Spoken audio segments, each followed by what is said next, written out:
Aquí les presento una forma alternativa de escribir las restricciones, ¿cierto? Esto es equivalente a lo que vimos en la lámina anterior, pero es una forma distinta de escribirlo para quienes se sienten más familiarizados con el uso de las sumatorias. Aquí estoy diciendo que esta sumatoria tiene menos esta tiene que ser igual a O sub i, con O sub i igual a 1 si i es igual a 1, O sub i igual a 0 si i es igual a 2, 3, 4, 5, 6, y O sub i es igual a menos 1 si i es igual a 7. Es una forma equivalente de escribir lo que vimos en la lámina anterior. Están las dos igual de bien, igual de correctas, solo que esta es una forma abreviada de escribirlo. Lo más importante en estos ejercicios es cumplir con las condiciones de balance de la red, cumplir con las condiciones de equilibrio de la red. Es decir, todo lo que sale de un nodo tiene que haber entrado previamente a ese nodo. Si yo decido ir de 2 a 3, si tomo la decisión de ir a 2 a 3, necesariamente antes de eso tengo que haber ido de 1 a 2 o tengo que haber ido de 5 a 2. Tengo que haber llegado a 2 para yo decidir ir de 2 a 3. Veamos ahora un ejercicio un poco más complejo.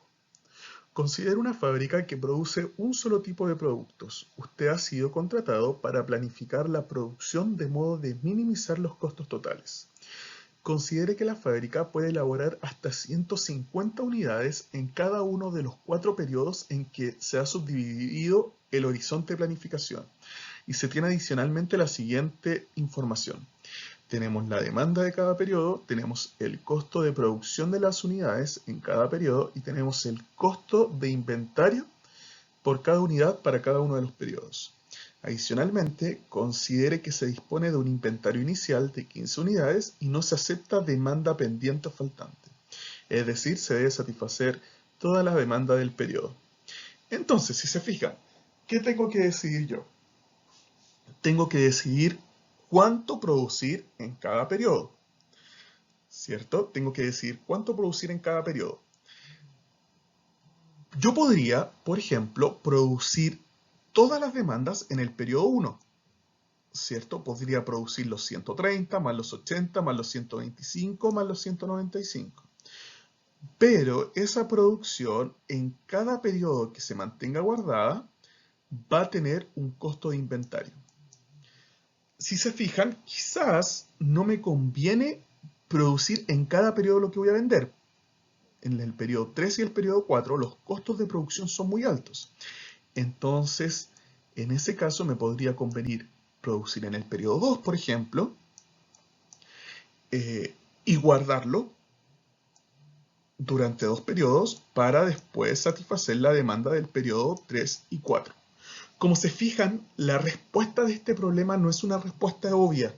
No es obvio lo que tengo que hacer. Por eso debo modelarlo para poder resolverlo. Entonces veamos cómo quedaría modelado este problema. Es un problema de producción e inventario intertemporal que se puede solucionar a través de un modelo de redes. Entonces, al igual que en el caso anterior, primero veamos los parámetros. ¿Qué son los datos de este problema que yo no puedo manejar? Los datos que yo no puedo cambiar. Esos son los parámetros. En este caso, los parámetros son la cantidad demandada en cada periodo, el costo unitario de producción y el costo de inventario en cada periodo, ¿cierto? Como todos estos parámetros varían en cada periodo de tiempo, lo ponemos en D sub T. Entonces tenemos un costo de producción para el periodo 1, T igual a 1, para el periodo 2, periodo 3 y periodo 4, al igual que con la cantidad de producto demandado y el costo de inventario por unidad. ¿Y cuáles son las variables? ¿Qué es lo que yo sí puedo controlar? ¿Qué es lo que yo sí puedo modificar? Puedo modificar cuánto voy a producir y cuánto voy a almacenar. Esas son las dos cosas que yo puedo decidir. Por lo tanto, son mis variables. Entonces, ¿cómo quedaría el grafo de mi problema en este caso? Tengo los 4 nodos que representan los 4 periodos de tiempo, mis 4 nodos, Y veamos cómo quedan los arcos, veamos qué es lo que representan los arcos. Los arcos en este caso van a representar los inventarios, lo que se almacena. Entonces tenemos que parto con un inventario inicial y sub 0. Yo produzco una cantidad en este periodo, me demandan cierta cantidad y el resto queda de inventario del periodo 1.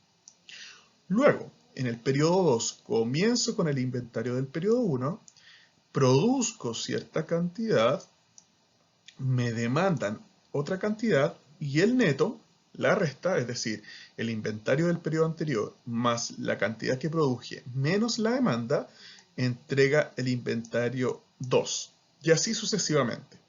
Entonces, ¿qué es lo que se tiene que cumplir para cada nodo? En cada nodo se tiene que cumplir que el inventario del periodo anterior más la producción del periodo va a ser igual a la demanda de ese periodo más el inventario que quede en ese periodo. Veamos entonces cómo modelar este problema. Nuevamente, dejé el dibujo aquí arriba para que nos vayamos guiando. Entonces, en este problema tenemos que minimizar los costos de mi empresa, tenemos que minimizar los costos de esta empresa, pero debo lograr satisfacer la demanda de cada uno de los periodos, ¿cierto? Por lo tanto, ¿qué voy a minimizar? Los costos de producción más los costos de inventario y para todos los periodos, ¿cierto? O sea, voy a minimizar la plata que voy a gastar en almacenar más la plata que voy a gastar en producir y para los 4 periodos, ¿cierto? Por eso tengo la suma para los 4 periodos, entre 1 y 4, ¿cierto? Entonces, vamos a minimizar los costos y sujeto a. Primero tenemos la restricción que ya vimos, ¿cierto? Para cada uno de los periodos se tiene que cumplir que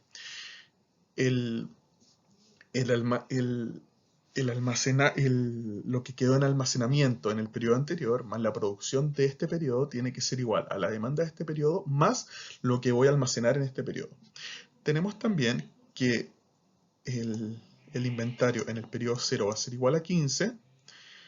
Tenemos que la cantidad a producir en cada periodo es menor o igual a 150 y que las variables de producción y de inventario van a ser mayor o igual que 0. En estricto rigor deberían ser enteros, pero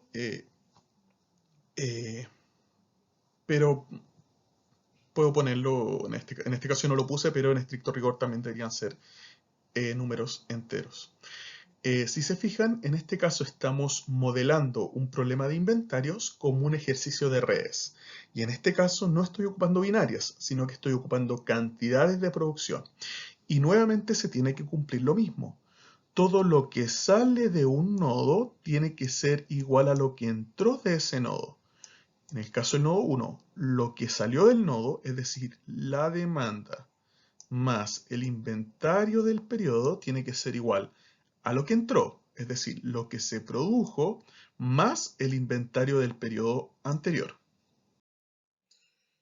Vamos complejizando un poco los problemas. Suponga que ahora la red del problema 1 corresponde a una red de oleoductos, donde los nodos son estaciones de bombeo y los arcos son tuberías que unen dichas estaciones.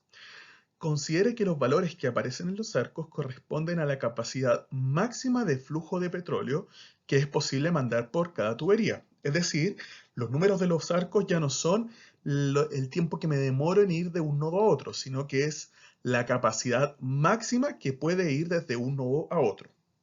Entonces, ¿qué me piden? Formule un modelo de optimización que le permita determinar el flujo máximo de petróleo en millones de litros por hora que se puede enviar desde la estación 1 a la 7 sin sobrepasar las capacidades de las tuberías. Veamos entonces cómo quedaría. Entonces, en este caso, de nuevo, de forma análoga a los casos anteriores, primero veo cuáles son mis parámetros. En este caso, los parámetros, lo que yo no puedo cambiar es la capacidad máxima de la tubería, ¿cierto? Es decir, el número que me marca cada arco. Por lo tanto, K sub 1,4 sería igual a 3. K sub 1,2 sería igual a 4, ¿cierto? Es la capacidad máxima de la cañería que conecta cada nodo, que conecta dos nodos. Y las variables en este caso serían X, que es el flujo de petróleo desde el nodo I al J. Ahora yo no voy a decidir si paso o no paso por un nodo, por un arco. Lo que voy a decidir es qué cantidad de petróleo va a pasar por cierto arco. En este caso no voy a ocupar variables binarias, voy a ocupar variables de cantidad. Y también vamos a ocupar una variable auxiliar que va a ser el flujo que se envía de la estación 1 a la 7 y es lo que yo quiero maximizar, ¿cierto? Pongo el dibujo acá para que vayan recordándolo. El grafo. Entonces lo que yo quiero es maximizar F, que es el flujo que se envía de 1 a 7. Quiero que lo que va desde 1 a 7 sea lo máximo posible. Veamos entonces cómo quedan las restricciones, cómo quedan las condiciones de balance o de equilibrio de este problema. Veamos entonces cómo quedan las restricciones. La primera restricción nos dice lo siguiente, que todo lo que sale de un nodo tiene que haber entrado a ese nodo. Por lo tanto, imaginemos que estoy en el nodo 2. Lo que estoy diciendo es que todo lo que sale de 2, es decir, el petróleo que va de 2 a 3 o de 2 a 5, previamente tiene que haber entrado al nodo 2. Por lo tanto, tiene que haber ido de 1 a 2. De forma análoga, por ejemplo, con el nodo 6. Todo lo que sale del nodo 6, es decir, todo lo que va de 6 a 7, tiene que ser igual a lo que llegó a 6. Por lo tanto, lo que va de 6 a 7 tiene que ser igual a lo que fue de 3 a 6 y lo que fue de 5 a 6. Todas esas condiciones que estoy mencionando están escritas en la primera restricción, ¿cierto? Revísenlo, denle un tiempo, denle un par de vueltas. Desarrollen las sumatorias si no entienden las sumatorias.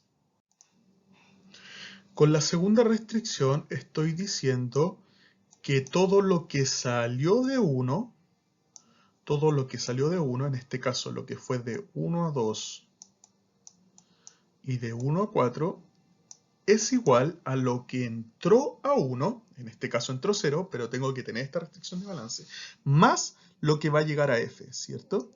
Todo lo que sale de 1 es igual a lo que entró a 1 más F. En este caso, como lo que entra a 1 es 0, tengo que todo lo que sale de 1 es F. Es igual al valor de capacidad, al valor que va a llegar a 7. En la tercera restricción tenemos que todo lo que entra a 7, todo lo que llega a 7 es igual a lo que sale de 7 más el flujo que nos interesa, ¿cierto? Si se fijan, en este caso nada sale de 7, por lo tanto, todo lo que llega a 7 tiene que ser igual al flujo que quiero maximizar. Cuando en este caso particular, lo que sale de 7 es igual a 0. Por lo tanto, todo lo que llega a 7, que puede llegar desde 3 o desde 6 o desde 5, tiene que ser igual a F, que es el flujo que yo quiero maximizar, es la cantidad de petróleo que yo quiero maximizar. Y estas son las condiciones de balance, de equilibrio de nuestra red. De nuevo, ¿qué tiene que ocurrir? Que todo lo que sale de un nodo previamente tiene que haber entrado a ese nodo. Y tenemos las condiciones de no negatividad, ¿cierto? Y tenemos que lo que pasa de un nodo a otro puede ser como máximo la capacidad de la cañería.